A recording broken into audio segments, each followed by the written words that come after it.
Assalamualaikum warahmatullahi wabarakatuh. Waalaikumsalam. Alhamdulillah. Alhamdulillahillazi khalaqal insana wa 'allamahul bayan. Asyhadu an la ilaha illallah wahdahu la syarika lahul karimul mannan. Wa asyhadu anna Muhammadan abduhu wa rasuluhul mab'uutsu bi asrafil adyan. Allahumma shalli wa sallim wa barik ala sayyidina Muhammadin wa ala alihi wa ashabihi lil fadli wal irfan. Rabbi shrah li sadri wa yassir li amri wahlul 'uqdatam min lisani yafqahu qawli. Alhamdulillahirabbil alamin. Sesungguhnya segala kebesaran dan kemuliaan hanyalah milik Allah. Maka segala puji bagi Allah dengan pujian yang tidak akan pernah berakhir. Bersyukur kita pada Allah Subhanahu wa taala. Allah masih memperkenankan kita untuk bersua dengan Ramadan di tahun 1443 Hijriah ini. Mari kita azamkan bahwa Ramadan pada tahun ini adalah Ramadan yang paling terbaik, Ramadan yang paling terindah yang pernah kita laksanakan sepanjang aktivitas kita hidup di atas permukaan bumi Allah ini. Dengan harapan ketika berakhirnya Ramadan, maka Allah Azza wa Jalla menghapus seluruh dosa-dosa kita, baik dosa yang besar maupun dosa yang kecil, baik dosa yang terang maupun dosa yang samar, di mana kita tidak ubahnya layaknya seorang bayi yang baru dilahirkan dari rahim ibunda tercinta dengan tiada memiliki salah dan dosa apapun juga. Salawat dan salam dihaturkan kepada Habibullah Nabi besar Muhammad sallallahu alaihi wasallam. Allahumma shalli ala sayyidina Muhammad wa ala ali sayyidina Muhammad. Semoga dengan kecintaan kita kepada baginda, semoga dengan kecintaan kita kepada sunnah-sunnahnya, dan dengan sholawat yang kita haturkan, semoga kita semua termasuk ke dalam umatnya yang akan mendapatkan syafaat darinya di yaumil akhir kelak. Amin. Muara akhir dari segala nilai ibadah yang kita tunjukkan untuk Allah Azza wa Jalla, maka harus bermuara akhir dengan terwujud terbentuknya akhlak pribadi yang mulia. Qala Nabi sallallahu alaihi wasallam fi kitabil hadits, innama bu'istu li'utamimma makarimal akhlak. Baginda Rasulullah sallallahu alaihi wasallam bersabda bahwa tiadalah aku diutus, yakni adalah untuk menyempurnakan akhlak.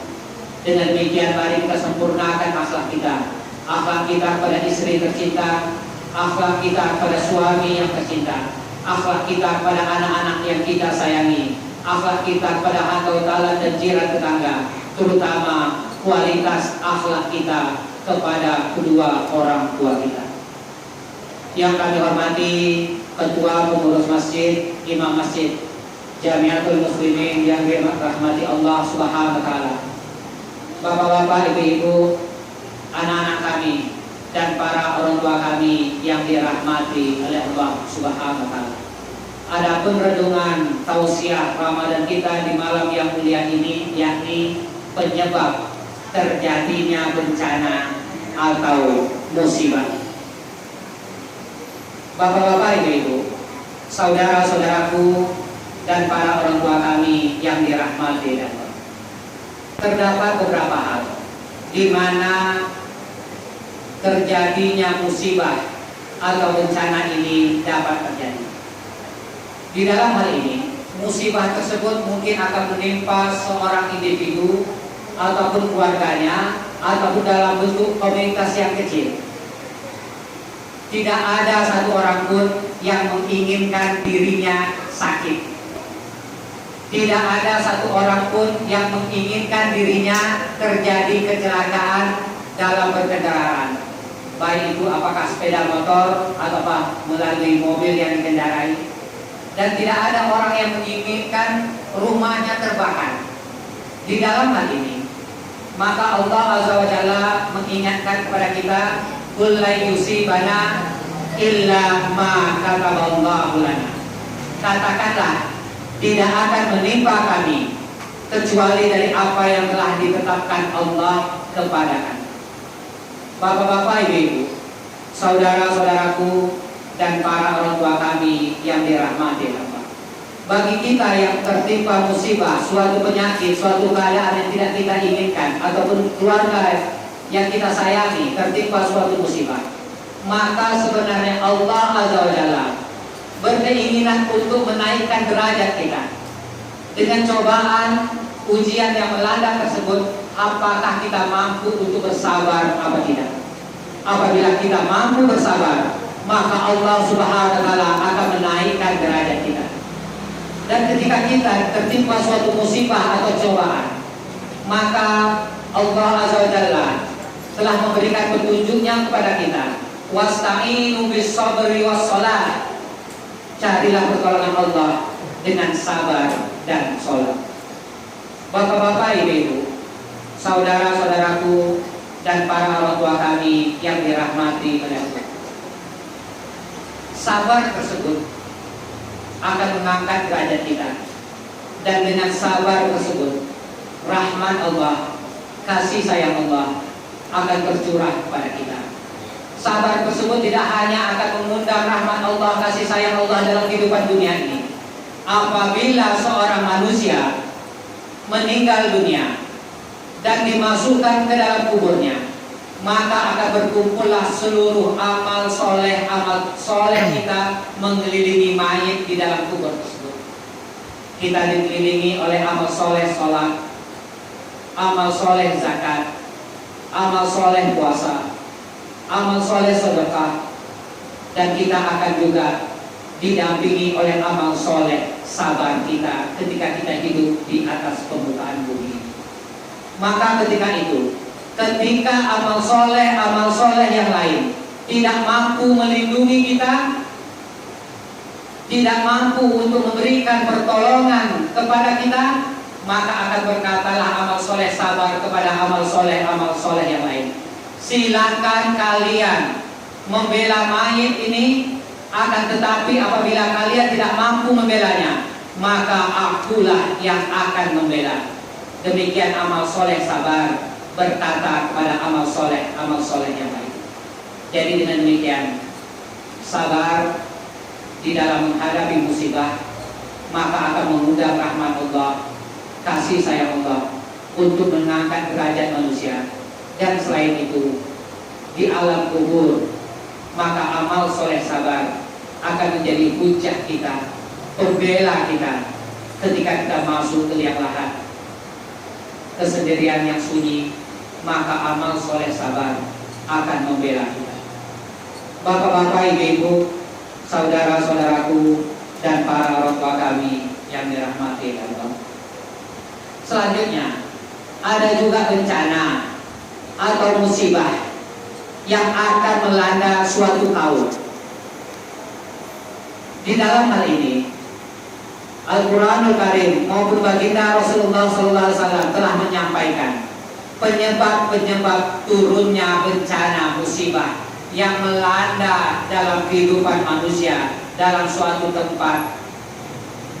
Di dalam hal ini, pernah di suatu ketika di kota Madinah, di zaman Khalifah Umar, terjadi bencana musim kemarau yang sangat panjang.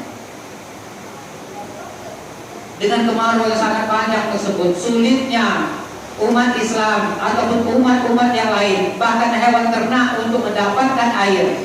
Maka Umar berkata bahwa sesungguhnya kemarau yang panjang ini adalah azab dari Allah Subhanahu wa Ta'ala. Maka Khalifah Umar bin Khattab radhiyallahu anhu menemui paman baginda Rasulullah SAW yang masih hidup, yakni Abbas radhiyallahu anhu.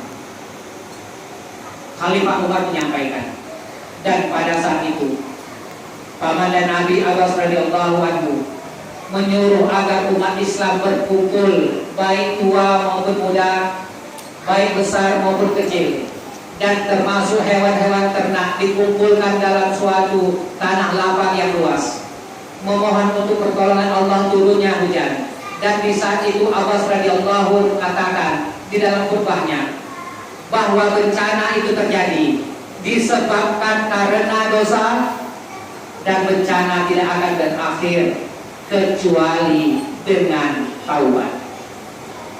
Jadi dengan demikian, bencana dapat terjadi melanda suatu kaum karena dosa-dosa besar yang dilakukan oleh suatu penduduk negeri. Bapak-bapak, ibu-ibu, saudara-saudaraku, dan para orang tua kami yang dirahmati Allah. Kemudian selanjutnya, penyebab turunnya bencana atau musibah. Hal ini ditegaskan di dalam Al-Quran karena dakwah di tengah-tengah masyarakat hilang. Bagi orang-orang yang baik yang hidup di tengah-tengah masyarakat, mereka tidak menegakkan amar ma'ruf nahi mungkar dalam kehidupan mereka. Mereka membiarkan segala kezaliman, membiarkan segala kemaksiatan tumbuh subur di dalam negeri tersebut. Maka apabila nasihat dakwah terhenti, kita tidak menasihati bagi saudara-saudara kita yang berbuat zalim, yang berbuat kemungkaran, yang berbuat kemaksiatan, maka sungguh kita mengundang azab Allah turun di negeri tersebut. Bapak-bapak, ibu-ibu, saudara-saudaraku, dan para orang tua kami yang dirahmati Allah. Di zaman Nabi Yusuf bin Nun alaihissalam, maka Allah berfirman kepada Nabi Yusuf, "Wahai Yusuf, aku akan menghancurkan umatmu yang tidak baik sebanyak 60.000 orang, dan aku akan menghancurkan umatmu yang baik sebanyak 40.000 orang."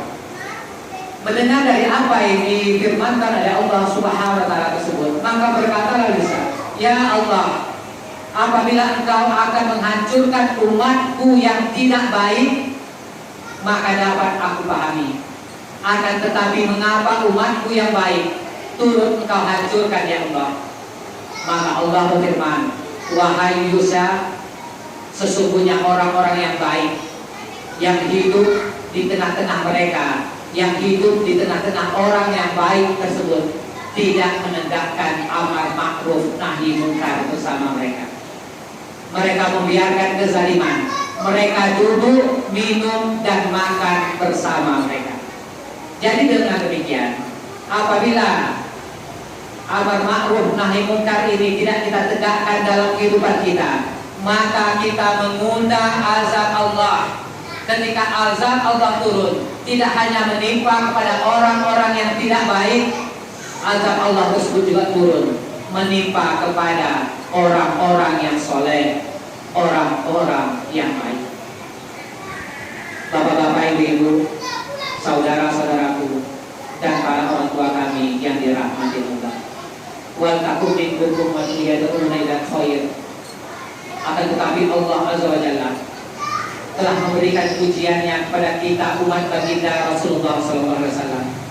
Kita masih bersyukur memiliki mubalik, ulama-ulama yang kokoh mempertahankan untuk menegakkan amar ma'ruf nahi mungkar di tengah-tengah kita ini. Selanjutnya secara singkat, yang ketiga yang menyebabkan turunnya azab Allah, turunnya bencana, yakni baginda Rasulullah SAW dalam sabdanya menyampaikan, apabila riba dan zina telah merebak dalam suatu negeri dan secara terangan-terangan berlaku, maka sesungguhnya halal bagi Allah untuk menurunkan azabnya di tengah-tengah negeri tersebut. Jadi dengan demikian, bagaimana kita berupaya kemaksiatan zina dan riba jangan merebak di tengah-tengah kita, karena apabila riba dan zina telah menghantui secara luas, secara terang-terangan berlaku dalam suatu penduduk negeri, maka menyebabkan azab Allah turun di negeri yang kita cintai ini. Dan yang terakhir, terbatasnya waktu kita, bencana itu turun disebabkan karena manusia telah merusak alam. Dengan rusaknya alam tersebut, maka bencana tanah longsor, banjir, bahkan kebakaran hutan yang dapat kita rasakan pada saat ini, hal ini disebabkan oleh kesalahan manusia itu sendiri. Demikian tausiah yang dapat disampaikan. Semoga dengan Ramadan ini momentum bagi kita untuk menggapai rahmat Allah, menggapai kasih sayang Allah. Dan mari kita jadikan Ramadan pada tahun ini adalah Ramadan yang paling terbaik, Ramadan yang paling terindah yang pernah kita laksanakan sepanjang aktivitas kita hidup di atas permukaan bumi Allah ini. Demikian, semoga bermanfaat bagi kita semua. Subhanakallahumma wa bihamdika asyhadu an la ilaha illa anta astaghfiruka wa atubu ilaik. Wassalamualaikum warahmatullahi wabarakatuh.